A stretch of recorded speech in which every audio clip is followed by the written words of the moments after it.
ప్రశ్న వచ్చేసి Indian history నుంచి కన్సిడర్ ది ఫాలోయింగ్ వన్. స్పృహలేఖ, ఆరోగ్య మంజరి, రసరత్నాకర.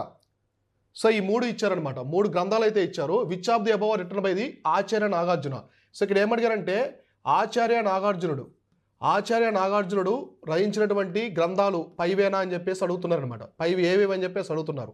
ఇక్కడ ఇచ్చినటువంటి 3 కూడా ఆచార్య నాగార్జున రచించడం అనమాట. కాబట్టి 1, 2, 3 అనేది ఆన్సరు. సో మనం చూసుకుంటే ఆచార్య నాగార్జున రచించినవి 1 స్పృహలేఖ, ఆరోగ్య మంజరి. సో ఆరోగ్య మంజరి. తర్వాత వచ్చేసి రసరత్నాకారం.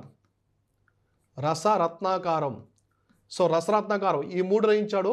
అవే కాకుండా ఈయన మహాయాన బుద్ధిజం.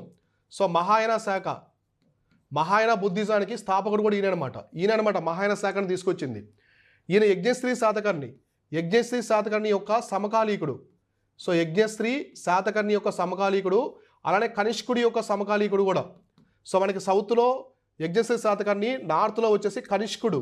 సో కనిష్కుడి యొక్క సమకాలీకుడు కూడా ఈ యొక్క ఆచార్య నాగార్జునుడే అనమాట. సో మనకి నాగార్జున కొండ ఉంది కదా కృష్ణానదిలో, నాగార్జున సాగర్ డ్యామ్ వెనుక, అది ఆయన పేరే అనమాట. నాగార్జున సాగర్ యొక్క పేరు కూడా ఆయన పేరే పెట్టారు. అర్థమైందా? కాబట్టి ఈయన మహాయాన బుద్ధిజాన్ని డెవలప్ చేసినటువంటి వ్యక్తిగా మనం చెప్పుకోవచ్చు. అప్పట్లో కనిష్కుడు చాలామంది మహాయాన బుద్ధిజంలోనే ఉండేవాళ్ళు. ఇలాంటి ప్రశ్నలు చూడండి ఎగ్జామినేషన్ ప్రకారం ఎక్కువగా వస్తూ ఉంటాయి.